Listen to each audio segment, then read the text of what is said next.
जिला रामबन के आए हुए सभी यहाँ के निवासी और मेरे छोटे छोटे प्यारे प्यारे बच्चे, आप सभी को मेरा बहुत बहुत नमस्कार।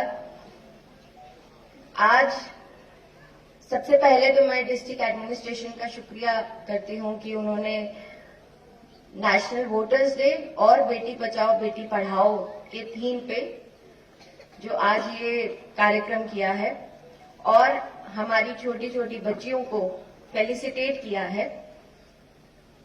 ये एक बहुत अच्छा स्टेप होता है हमेशा इन सभी बच्चियों को एक मोटिवेशन प्रदान करने का और उनको आगे बढ़ने का एक मौका देने का। मैं इन तीनों बच्चियों को जो बॉक्सिंग में, एक ताइक्वांडो में और एक क्रिकेट में हमारे जिले का नाम रोशन कर रही हैं, सबसे पहले मैं उनको और उनके माँ बाप को सबसे ज्यादा मैं धन्यवाद करती हूँ कि उन्होंने अपनी इन बेटियों का टैलेंट पहचाना, उनको आगे बढ़ने का ये मौका दिया और वो आज आपका नाम इतनी छोटी उम्र में रोशन कर रही हैं। तो अब आप सोचिए कि आगे जाके वो हमारे देश का नाम रोशन करेंगी। उसी तरीके से मैं बाकी के भी पेरेंट्स को ये चीज गुजारिश करूंगी कि आप अपनी बच्चियों को आगे बढ़ने का, पढ़ने का जरूर मौका दीजिए। ये चीज कभी मत सोचिए कि बेटियां जो है वो पराया धन है, कल को कहीं और चली जाएंगी। वो जहां भी जाएंगी अगर इंडिपेंडेंट होके जाएंगी, फाइनेंशियली इंडिपेंडेंट होके जाएंगी, साइकोलॉजिकली स्ट्रांग होके जाएंगी, तो ये जरूर सोचिएगा कि आप उनके अंदर ये जो इन्वेस्टमेंट कर रहे हैं, इसी चीज का फल उनको आगे जाके मिलेगा। यहाँ पे एक बारी मेरी डीसी साहब से बात हो रही थी तो उन्होंने कहा कि बच्चों का ड्रॉप आउट रेट बहुत ज्यादा है, लिटरेसी रेट बहुत कम है। ये चीज काफी ज्यादा चिंताजनक है। अगर हम अपनी बच्चों को, इसके अंदर बेटे और बेटियां दोनों शामिल हैं, अगर आज हम उनको शिक्षा का मौका नहीं देंगे तो ये जिला पीछे ही रहेगा। वो बिल्कुल सही बात कही जाती है कि जहां पर जिस घर में शिक्षा आ जाती है वो परिवार पूरा का पूरा डेवलप हो जाता है। तो ये हमारा ही दायित्व है कि कैसे भी करके हम अपने बच्चों को ड्रॉप आउट ना करने दें।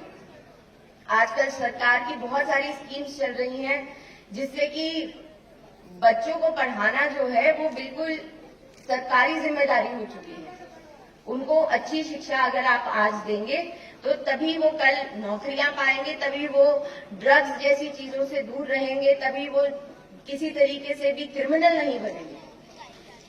जो बच्चे आज पढ़ते नहीं हैं उनको कल नौकरियां नहीं मिलती हैं, फिर वो कल गलत कामों में उलझ जाते हैं। और ये एज ए सोसाइटी हमारा कर्तव्य है कि ये चीज को हम अपने हाथों में ले। ये सिर्फ सरकारी जिम्मेदारी नहीं है, ये एज पेरेंट्स आप सबकी जिम्मेदारी भी है।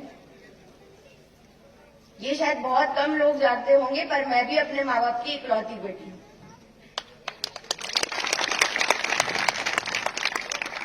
अगर वो मुझे पढ़ा के एक आईपीएस बना सकते हैं तो मैं यहाँ पे जब इन बच्चों के अंदर ये टैलेंट देखती हूँ तो मुझे लगता है कि ये बच्चे तो आज ही इतनी छोटी उम्र में टैलेंटेड हैं, कल को इनको जब ये मौका दिया जाएगा, इनको पढ़ाई दी जाएगी, इनको एक्स्ट्रा करिकुलर एक्टिविटीज में इनको पार्टिसिपेट करने के लिए दिया जाएगा, स्पोर्ट्स में अगर इनको आगे बढ़ाया जाएगा तो ये कल को कितना नाम रोशन करेंगे हमारा। दूसरा जो आज हमारा टॉपिक है आज का वो है नेशनल वोटर्स डे। इसके लिए मैं सिर्फ ये दो शब्द यही कहना चाहूंगी कि जब हम इस देश के अंदर डेमोक्रेसी को इतना ज्यादा मानते हैं और हम ये समझते हैं कि हमारा देश जो है वो दुनिया की सबसे बड़ी डेमोक्रेसी है, हमारा ये इलेक्शन जो है वो सबसे बड़ा फेस्टिवल है, तो हमें उसी तरीके से इस फेस्टिवल के अंदर उतने ही पुरजोर तरीके से हमें उसमें भाग लेना है जितना हम बाकी के अपने त्योहारों को मनाते हैं।